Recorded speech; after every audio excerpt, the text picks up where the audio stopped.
Hello and welcome to the second arena. We are here for a little bit of a casting couch style commentary again, a bit like we did yesterday. You've just seen me on stream, having fought my way A through wonderful to time. a very close win against the Opposing team. neglect emotionally team. I swear I do know who my opponents are. And then, obviously, the match that you've just watched is Whelp Drive Active versus Shrimps is Bugs. I've got Kevin here with me on the couch for the minute. Um, Hello. and we're going to talk for about an hour, probably about three or so matches, before I have to go back and do more captainy things for a tiebreaker match later on in our group. That's 2015 over in the main arena. I will be playing against Standard Protocol once again. Same matchup as Hmm. yesterday. It'll be fun. Um, so Absolutely. yeah, Yeah. Kevin, how have you been enjoying the tournament so far? The event, the matches that have been going on. I've been enjoying it loads. Recently, he got involved in a team and stuff like that. And so I got a little bit more insight into the inner working. He says, I'm sure that you could share no shortage of thoughts on as a team captain as well.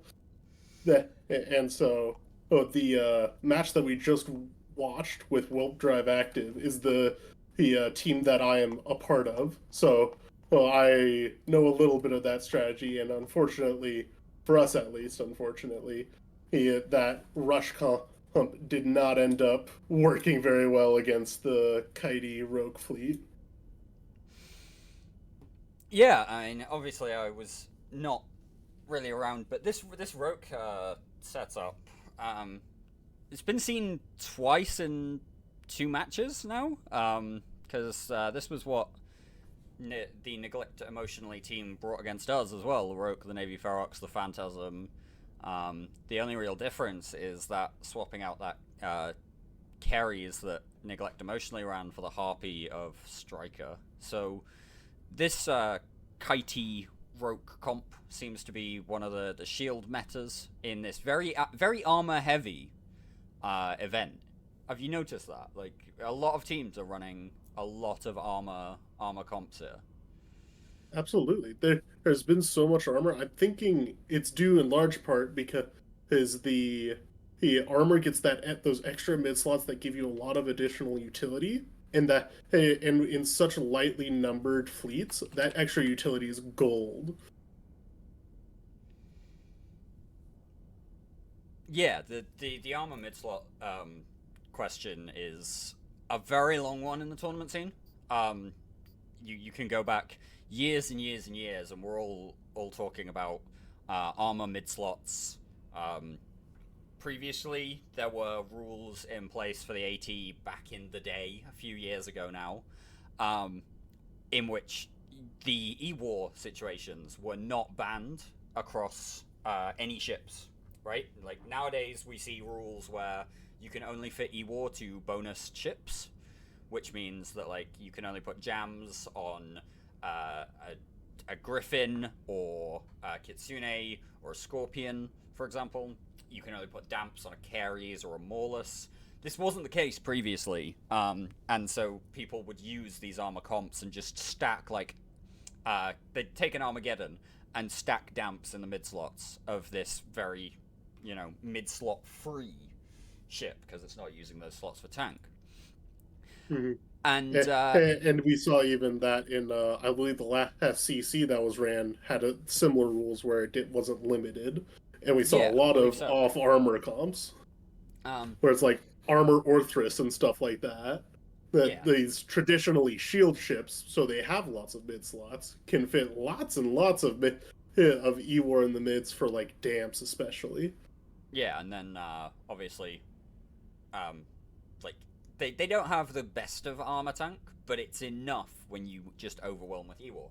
This has now changed in the scene. Obviously, in these rule sets now we have bonused ship rules for Ewar, um, but in this comp, it's a very brawly kind. In this competition meta, I should say, it's a very brawly kind of meta because the rules are very restrictive on what you can bring. You have to bring a battleship.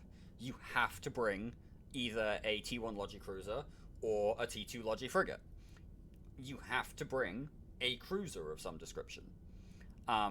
So, in that sense, when you are talking about, there's 8 T1 battleships out there, right? That you could bring. I got that maths right? I can't have got that there's maths only right. so There's many 12 T1 battleships that you could bring. Um, but these battleships are all, battleships are by nature slower ships with longer reach. So you kind of end up trying to brawl in a little bit with your battleships in a lot of cases until you come across something like a rail rogue. as we've been seeing quite a few times recently. And that necessary battleship also is forcing the most of the DPS in your composition is coming from those large weapons that will frequently have a very difficult time applying down into the smaller enemy targets. And the bottom end of these fleets is substantial at half of the fleet needing that better application, and you can run into some serious issues because of it. Yeah, absolutely. But we are now seeing the match here, teams landing on grid. So we've got Rockwall Procurement Adventure in red versus No Victories in the blue. Let me see what I can do with a camera angle here. We're getting real fancy now, folks. Not really. No more static cams for you guys. I've not broken out the Space Mouse yet, and if I'm going to be commentating, I think I probably won't be moving it too much, but we will see if we can get a little bit of a better angle on the start here, at least. So yeah, it looks like we're going up against it. It looks like a drone comp versus that gun armor composition that we've seen so often. I'm not sure what you're seeing drone comp here. Like this is a fairly mirror match. Situation, yes, actually. I had a weird setup on the locks, but yeah, that Armageddon. The Armageddon versus the Abaddon as a difference, and then the Devota versus the Phobos as a difference, and that's it. We are going to see a lot of tracking disruptors going out here, so that's going to cut down on those Abaddon and Armageddon ranges. The Navy Prophecy is just a beast, and so that will reach out and touch anywhere in the arena, no matter what. Yep, but those tracking disruptors will be able to cut it down a little bit. Yep, and checking the Armageddon, it does have missiles. It is not a full Nukegeddon, which means that it's going to have a hard time consistently turning the guns off of the Abaddon, at least. That's probably where its newts will be going the most. The Abaddon using lasers, it is very cap dependent for its guns to be on.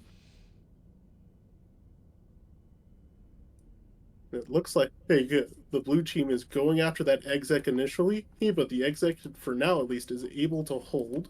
Those tracking disruptions probably helping a whole lot with helping get under the guns of the Abaddon.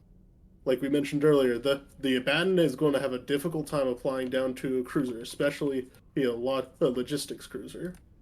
Even at T1, they're still small. It looks like they are fully diving on the exit here, as on the blue side.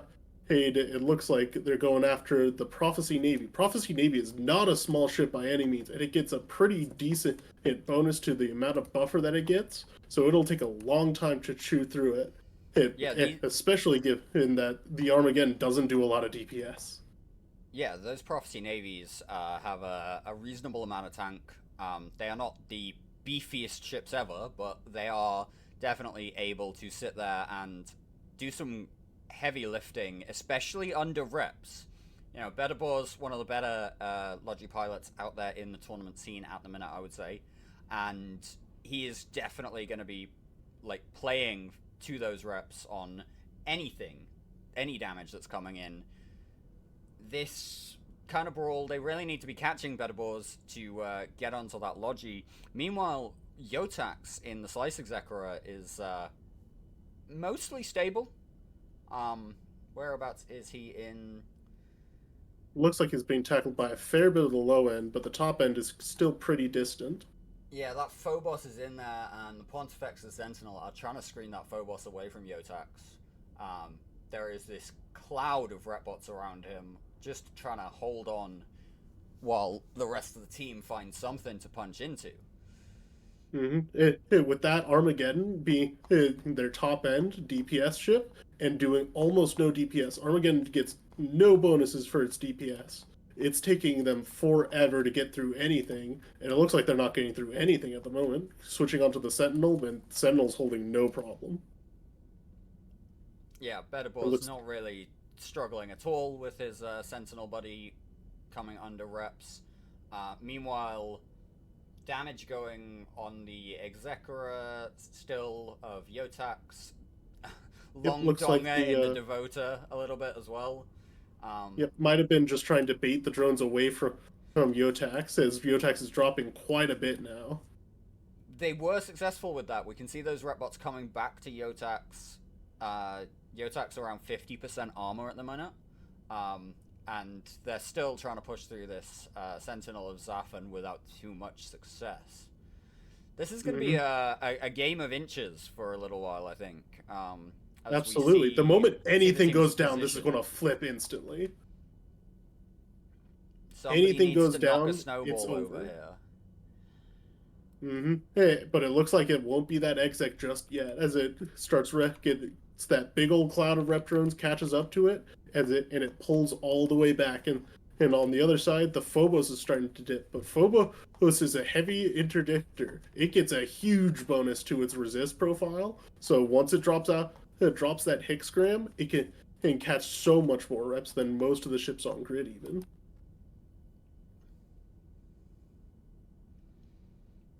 It looks like a swap onto the Prophecy Navy and of the red team. But once again, Prophecy Navy is not a squishy ship at all. Well, but it might pull those rep drones off of the exec and give another opportunity to push through it. And it looks like that's exactly what's about to happen. Yeah, meanwhile, damage from the Slice team pushing into that Phobos of Slave Matt. Yep, and Slave Matt having no issues. Holding comfortably, right? Like, he's not forgotten that his Hexgram stops him from getting reps. He's got that off. He's not tackling anything at the minute, and he's just quite happy to sit there under reps from Bedabor's and live to win at the minute. Yep, and it looks like... Hey, that said, he is chunking a little bit now. Oh, yeah. Hey, check where that Newt Gadden went. Off in the middle of nowhere. That Newt Gadden needs to get in there and do something here. Without its DPS, it's having a very hard time breaking anything as the exec starts to dip again.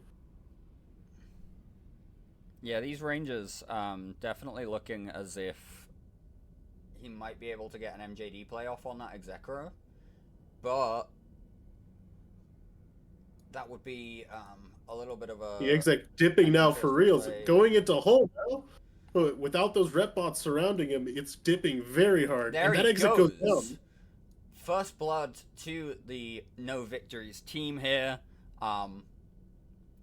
Interesting. This could start to snowball now. Yep, absolutely. But it looks like a switch onto the Sentinel on both sides. But will that Sentinel be able to hold long enough to that it's not even a trade is the question? Because the exec is still up for the blue team. Blue's exec being up. Huge. Recovering while Shathex from the Slice is taking a little bit of damage. The Pontifex of Sea Shanty also taking damage as No Victories just spread across. They've taken first blood. They want more. And it looks like they'll get it as the Sentinel dips further and further. That big old cloud of blue drones helping to bleed it down so much. Meanwhile, Bedabor's still just running around completely unmolested. Completely untouched over the course of this match. He's comfortable. Yeah, I guess it doesn't look like there's much... Oh, what the heck happened to that Phobos? Maybe that Gadden got its newts on that Phobos and just turned off its hardeners. Without those hardeners for its armor, suddenly its armor is a whole lot squishier.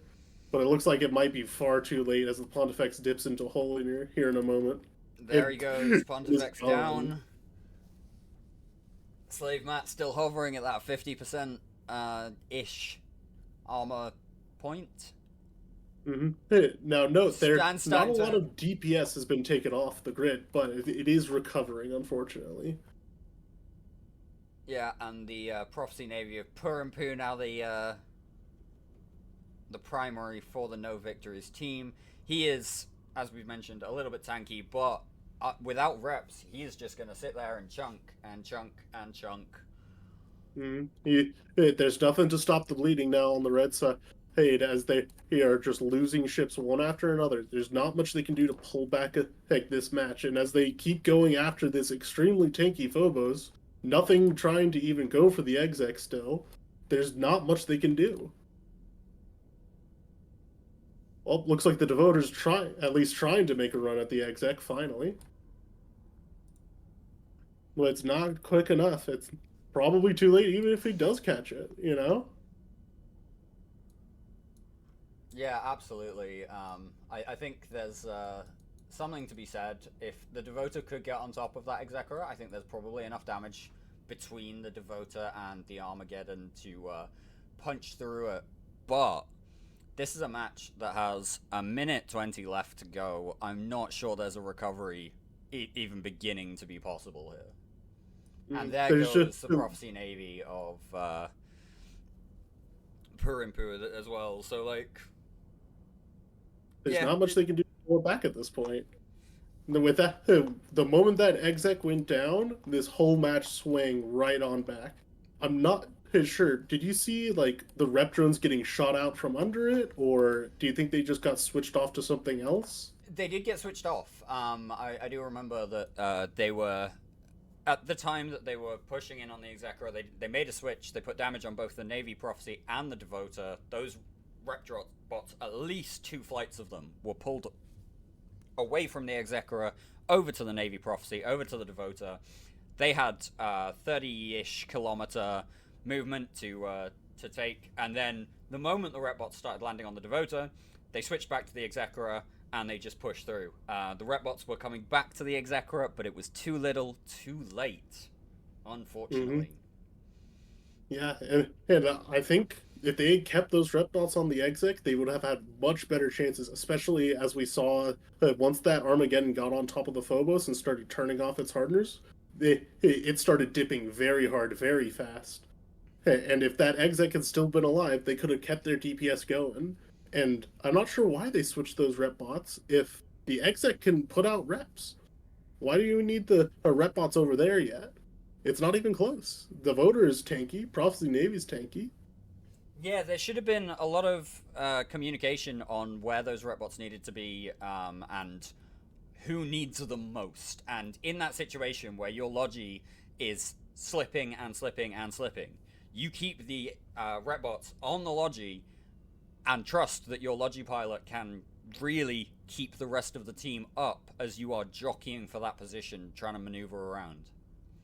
And if the Logi doesn't feel like they can keep them up anymore, that's when you switch. Devoter and Prophecy Navy are very tanky ships.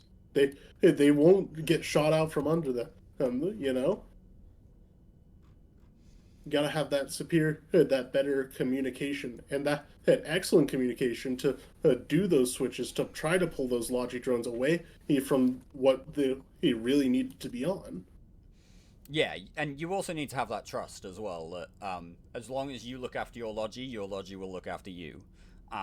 In this format where you can only bring T1 Logi cruisers, these T1 Logi cruisers don't have the staying power of a T2 ship with those T2 resists, obviously. But if you trust in your Logi pilot, they will do their absolute damnedest to keep you up and keep you moving. Absolutely. Even at T1, these launching cruisers are incredibly powerful. As we saw there, the exec was able to keep of no victories, was able to keep up so much for so long, even under direct fire. Her close range DPS from Rorqual procurement adventure, her weren't able to break it with that exec still on grid. They were flying it almost like a rush comp that they had tons of DPS when they just couldn't push through it. At Yeah, the so end there, they did that brawling in. Sorry. absolutely. Um, we have the next team coming into the arena. Obviously, we're running like 4 matches an hour in each arena. These are thick and fast days here with the Captain's Cup to feeders. Oh, sorry, Charity Cup feeders. I should that I should be accurate with that one. Gun burning boundary bouncers in the red versus deteriorated in the blue. Uh, Gun burning have banned Armageddon Typhoon carries. They're not liking those potential rapid heavy battleships, I guess. Versus Crucifier Sentinel Tholos banned from deteriorated. What do you think about these? It's interesting. There once again we're seeing lots of those E-War bands to get rid of those long range capability. And especially we see that Typhoon ban. I've seen Typhoon a lot in a cruise configuration that has tons of range. It can shoot anywhere in the arena pretty much. Yeah, cruise And that's missiles on battleships in this arena, which has a 125-kilometer radius. It's a big old sphere. With those cruise missiles, you can basically reach out and touch whatever you like, wherever you like. hmm And without those E-warships to put damps or guidance disruption on it, nothing can stop it. And we're getting the people down into the arena here. Ooh, a Scorpion comp. This is going to be interesting. Jam Scorpion versus this Abaddon Phobos core with a Brutix Navy issue this time. The Executor again, Magus, and Maulus. Obviously, the carries is banned. And then rounding out the gun burning boundary bouncers team, you've got that Armor Scorpion with Navy Harbinger, Phobos, Augura, Pontifex, and Wolf. Wolf is an interesting choice. I don't think we've seen many Wolves just yet here in these matches, so it'll be interesting to see how that assault frigate there does as he curls around, goes for the dive. Yep, looks like he's curving around, aiming for that exec. Or will he end up curving back towards the Abaddon core? Looks like it's caught the Abaddon in the center. As the Phobos is rolling up, it's getting screened by the Blues Phobos.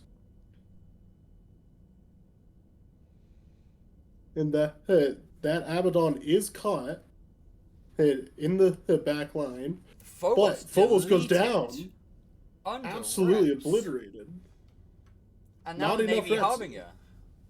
Mm-hmm. And meanwhile, gun burning boundary bouncers just focusing in on that Molus. Are they tunnel visioning a little bit here?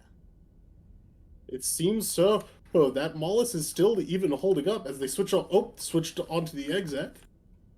But it doesn't look like there's anything tackling that exec. It's going to be very difficult to actually bring it down without any tackle on it. As the Harby, he dips hard. Meanwhile, guys, I am aware of the stream issues with the names. I'm just getting that sorted now. There we go. So, names are back up on stream after a couple of small technical difficulties. And you guys know what I mean by red and blue, even if I don't. The Augura of Bartok now taking a good amount of damage. Tatulf also taking some damage, both slipping a little bit. Going for that Logi trade. Yep. By the looks like that Phobos but... right on top of him. Going to be very hard to slip away from him here. Or that Logi trade, I think, definitely is going to favor the blue side with so much DPS and the Phobos lost already. But that Scorpion doing tons of work trying to pull off some of the DPS. Yeah, we can see jam attempts out across the Abaddon, the Navy Brutix, the Phobos, the Executor. Those jams are really doing some heavy lifting to try and keep gun burning boundary bouncers up. And I am going to keep using that name because I like the way that flows. Absolutely. Yeah, and as those jams, I think, get some successes, the AUG pulls back, the Harby pulls back. And it looks like they're starting to shoot between the Brutix Navy and Exec. Brutix Navy might be dipping a lot more here, though. Yeah, that Exec is just being held by that Wolf away from the main pack. but I'm not sure if he's far enough away for the reps to be impacted too much. Obviously, they've also got those damps on that Maulus that they can use to kind of try and help keep Burtok under control here. And that Augur's dipping very hard right now, though. Well, as those jams probably just started failing on him. Yep, we are seeing him bleeding structure now, 48%. They're praying for that jam cycle, down. but it's not enough. And it's not a Logi trade. That exec is still alive in the back line, and it is close enough to deliver at least some reps, unless as the no, it's able to rep at this point. I'm not but seeing will any it be able to reps hold up the landing BNI? on the Brutix Navy, and the Brutix It may Navy be is about to jammed hit right structure. now. That those jams might be bringing a lot of fruit here as the Brutix Navy starts dipping very hard. Meanwhile, the Harbinger Navy and the Scorpion both taking armor damage right now. That damage split from those jams. Because, of course, we have to remember, this is not, again, the meta of a number of years ago, where if you were jammed, you could not lock anything. You can now lock back the thing that is jamming you. So if you get a successful jam out on that Abaddon is just going to come around, look at you, and go, "Ooh, you're a nice, tasty, big target, aren't you?" Indeed, and with the Scorp now bleeding into structure, or it looks like they might lose those jams very, very soon. It is at least not a clean sweep for the deteriorated team, having lost that Navy Brutix, but the Scorpion goes, those jams cannot save you anymore. Navy Harbinger and with no probably jams on grid, flip in short order here, and then there is just no DPS really left for the gun-burning boundary bouncers team. Now the real question is if the gun-burning boundary bouncers will go for the record on furthest boundary violation here. There's no way a Pontifex and a Wolf are going to kill anything on this grid. Not with the exec still alive. Well, that is a question. Let's see if we can get to a slightly wider angle on the stream and see if we can watch for potentially a boundary violation. The record for the boundary violations is actually held by my oft-times Alliance Tournament co-captain Azure and Argent, having achieved a boundary of 231 kilometers during AT19. So they've got a ways to go if they're going to try for the record. It does appear that the Pontifex is spooling. 113, 212. 212, not a bad one at all. 212 kilometers for the Pontifex. Bravo, sir. You have made it past the 200 kilometer mark, which is, I think, a good standard for a decent boundary violation. The Wolf potentially spooling up now too. 108, 112. I think it may hit the border early. 210. 211. Not bad. We are seeing those wrecks at 214 and 214. They each managed the exact same. They each managed a 214 boundary. Those are some very impressive boundaries. Very well done. Very impressive. Very respectable. You know, you can definitely do much worse on a boundary. A deliberate boundary violation. Yeah. The big concern is generally that while you're spooling up, that you hit the boundary before the spool up finishes. And that cuts you off right at the end, and in 125. Yep, there is also, we have to remember, the SIG bloom of a micro jump attempt.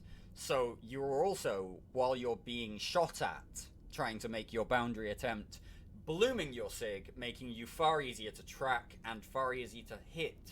So you do have the potential of just being wiped out by an unlucky wrecking shot. But in this case, these two guys did a very good job with their boundary attempts.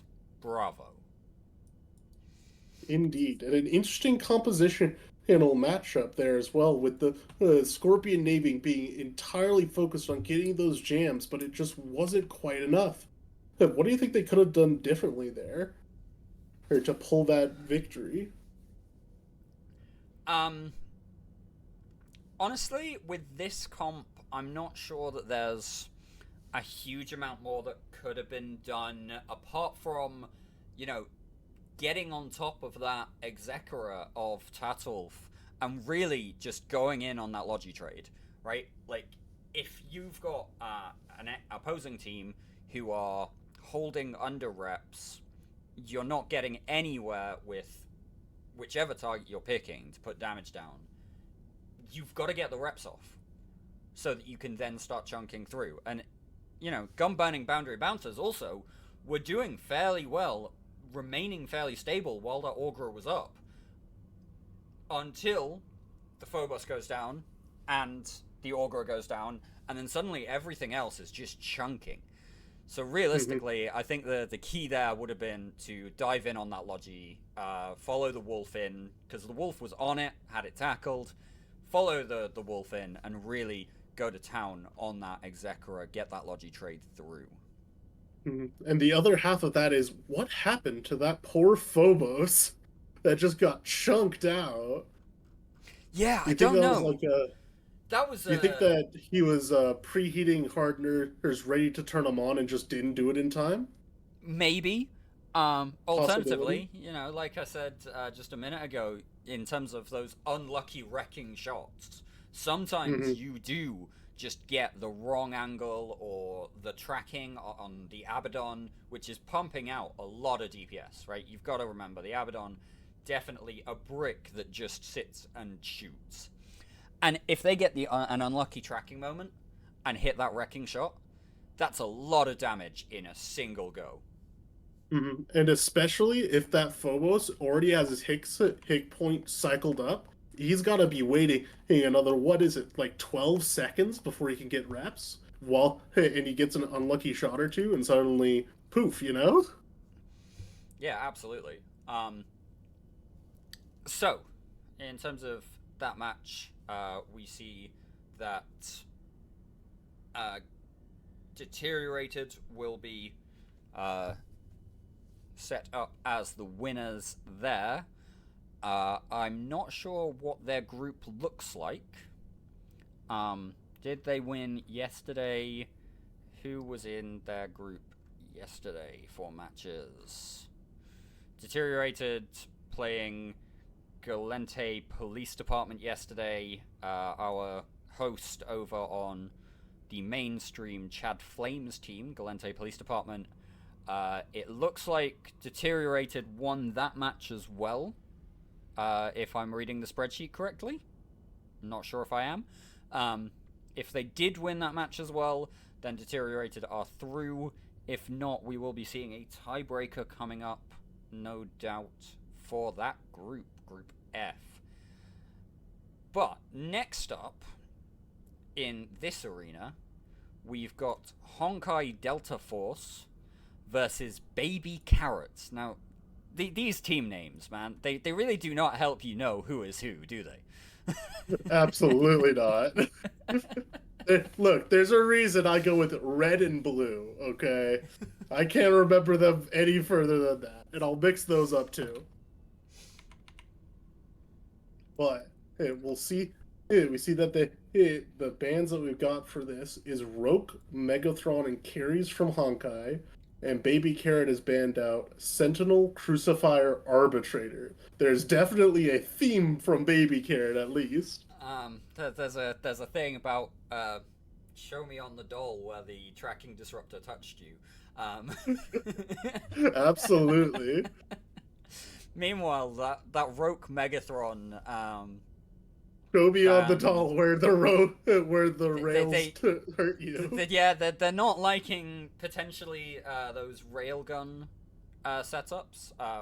Obviously, the Megathron a lot more flexible than what you would consider the Roke as sort of a glass cannon of the battleship realm. And then the carries, obviously, carries damps are just super powerful. It's a fairly self-explanatory ban, I would say. I feel like Honkai's bands feel like Raven Rush to me.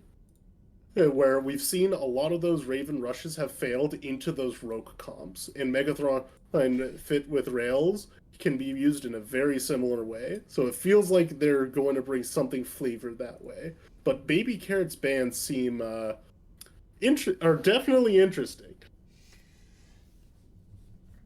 Yeah, for sure.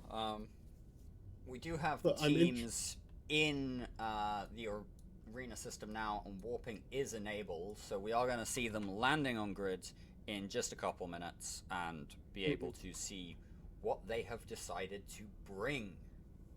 Absolutely. I'm very curious to see about what composition is so afraid of tracking disruption and guidance disruption that they're going to use all of their bands to make sure that they don't face any of it at all.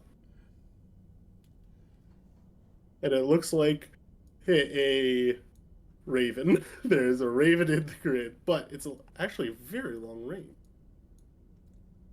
Is that potentially a Cruise Raven? Is it a Cruise Raven? You know how to identify a Cruise Raven, right? We had to have this conversation yesterday. I have the lowest settings, so Okay. it's touch and go for what weapons are what. I see that it has slots on it. That's about all I can tell at this point. All right, so I guess it's not a Newt Raven, I'll tell you that.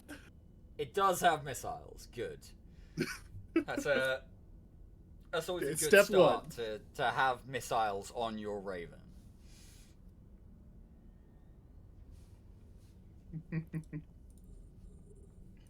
But yeah, okay, so looks like we are looking at another one of those rail armor compositions. They're probably liking all of those TD bands. They don't like them either. Yeah, nobody likes the tracking disruptors. We're looking at, with the Keres ban, a Morlus ban evade, followed by Hyperion Prophecy Navy. Hyperion warped in at a very long range as well. Hyperion, typically more of a brawly ship in these formats with that local active rep bonus. Prophecy Navy, very tanky, reaches out and touches people no matter where you are. Devota, you know, if there were some jams for green and yellow on the Baby Carrot side, they could have really gone to town with that sort of split here. Because you were talking but it looks about like they're looking at that Kitey. Oh, and Morlus getting whacked by that Ferox Navy, probably. Meanwhile, the Osprey taking damage on the Baby Carrot side. See, there we go. Honkai Delta Force really like going in on that Logi. They want to kill that Logi so that they can then kill everything else without worrying about the reps. And if you're trading a Mollis for a Logi, that is not a good trade for her Baby Carrots here. But it looks like they're switching off to the Jackdaw. But it's very, very hard to kill a Jackdaw when it still has reps, especially since they could just swap into defense mode. It would get a huge, huge tank buff, and Sig tanks so very much as well. Yeah, absolutely. And it is holding on, no problem here. But that Jackdaw is going to be menacing the Mollis the whole time. Especially with, battleship and battlecruiser damage. Those Jackdaws can be incredibly tricky to track. And as we see, he's completely recovered his shield, and it's just chilling. He's chilling. No worries at all. But it looks like the Ferox Navy issue's got something to worry about as it drops into a quarter shield. It is being held still, not dying yet. I bet that Cruise Raven's missiles are taking a sweet time hitting anything. It looks like they're going for the AUG. It's going to be very hard for the AUG to pull out of the range of the Raven with how much range it has. So much. And the DPS is just cycling around between different bits on the blue, poking around, seeing if there's any weak points in this tank. And it looks like the Phantasm is not going to be that weak point just yet. Phantasm is below 50%, hovering around that 50% marker. Still taking some damage, though. Meanwhile, the Augurer currently repping under a little bit of rep bot support, but probably a local rep there. What happens when that local rep, probably an ancillary rep, runs out of nanite paste? The reps will drop off significantly at that point. So realistically, if the baby carrot team can just keep pushing on this Augurer, eventually he will go. Mm-hmm. It looks like, hey, baby carrots putting a little bit of DPS into the confessor, trying to start bringing it out. Oh, looks like the Hyperion does just MJD heat, though. That might be able to get it a new angle that it needs. It looks like things are still holding. Switching on to the Raven of Baby Care. It's trying to test the tank on that as well, since that Raven is very, very forwards right now. Caught by the Prophecy Navy. Looks like the Ferox Navy coming up to help. That Raven definitely just scrammed. The Prophecy Navy sitting on it with a scram. He's not going anywhere. I'm not sure there's much more to say about that tackle situation, but the Ferox Navy is in there. Ferox Navy's so close that you potentially wonder if it was running blasters, but I doubt that would be a sensible decision in this particular composition. Mm-hmm. Don't worry, my settings can tell me that is rail fit. Oh, good. I'm glad that Dujek's team made a sensible decision there. As the Ferox Navy getting poked at now. Oh, testing the tank. The Heine was getting hit earlier, but it didn't have any problems holding. As the Prophecy Navy issue is starting to dip now as well. Well, might be trying to lure that AUG in. Try to get it to get close enough to get some tackle on it, get more DPS on it, start threatening it. Yeah, watch as that Hyena's coming round the Prophecy Navy now. Hyena's obviously with long webs as well as a paint bonus. So if the Augurer gets just close enough for that Hyena to get some webs on it, that could be enough for the Phantasm and the Raven to get on and really... Looks like they're switching on to the Mollusk. Mollusk is dipping hard. It's in structure right now. And gone. Yep, there it goes. Nice. The Augurer probably cycled up all of its reps on the Prophecy Navy, and that gave them that quick second, that just few seconds they needed to blast through that Mollusk. And with that Mollusk down, the Raven can resume its role of hitting anything, anywhere it wants, ever. Absolutely. Those damps just gone now. And we can see the damage coming back into the Augurer now. Mm-hmm. I do think that without those damps, the Prophecy, the Ferox Navy and Raven can apply DPS onto it whenever they want. The Ferox Navy has very good range, and those local reps are running hard on the AUG, trying to keep it up. Yep, and they are running through on the Prophecy Navy as well. The Prophecy Navy now down below half armor remaining. Meanwhile, we've got the Osprey at 23% shield and dropping. Yep, so looks like that Hyperion is trying to get some high DPS ammunition on it. That Osprey, getting hit very hard though. That Hype is, it's too close. I think that Osprey will trade there. But that leaves the Augurer up still. And Prophecy Navy, he gets traded for it, that's alright. But I don't know if they'll get that trade they want. I don't know if that is alright, to be honest. Because what you've got left is a Confessor, okay, fair, reasonable DPS. A Devoter, okay, again, reasonable DPS. And then this Rail Hyperion, that, you know... Not great. It's not a massive amount of DPS for a battleship. So, that is a good chunk of the DPS that's just been wiped off as that Prophecy Navy goes down. But the Ferox Navy into armor, back on the Augurer, trying to just get those reps, clear them off so that they can chunk through the rest of this Delta Force team. Mm-hmm. And there he goes, deleted. Drops. Absolutely, the Ferox Navy's still standing. He was like half armor remaining, and he's just gone. Now they can really go to town. This Confessor dropping very rapidly indeed. No reps, no defense mode, you're gone. Meanwhile, the Ferox Navy in structure. If they can kill the Ferox Navy, maybe get the Phantasm down, there's some potential hope for a recovery here with the Devota and the Hyperion. If they've both got local reps, they can do a little bit of work to keep themselves up. The voter is very tanky, but it is not showing it right now. Yeah, no, absolutely not. Dropping at It's 36% armor at this point, still going. and the Hyperion has a substantial drone bay. I'm curious on why there doesn't seem to be any rep bots on the Devoter trying to hold it up here. With 4 heavy rep bots, they might be able to do some serious work on that Devoter, but especially not with it so far away, it's not going to help very much at all.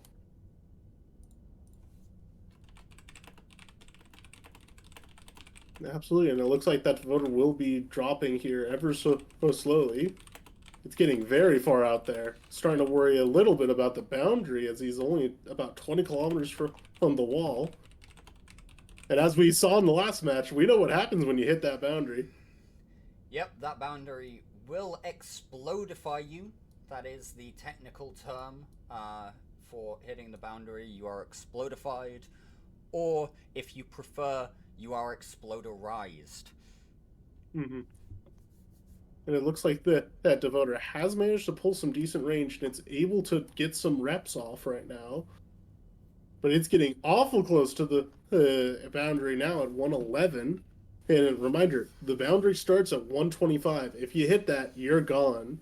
And it's not a bit where you can dip out and come back, like, for example, the Zarzak damage effect. No, it is one and done. You touch it, and you are gone.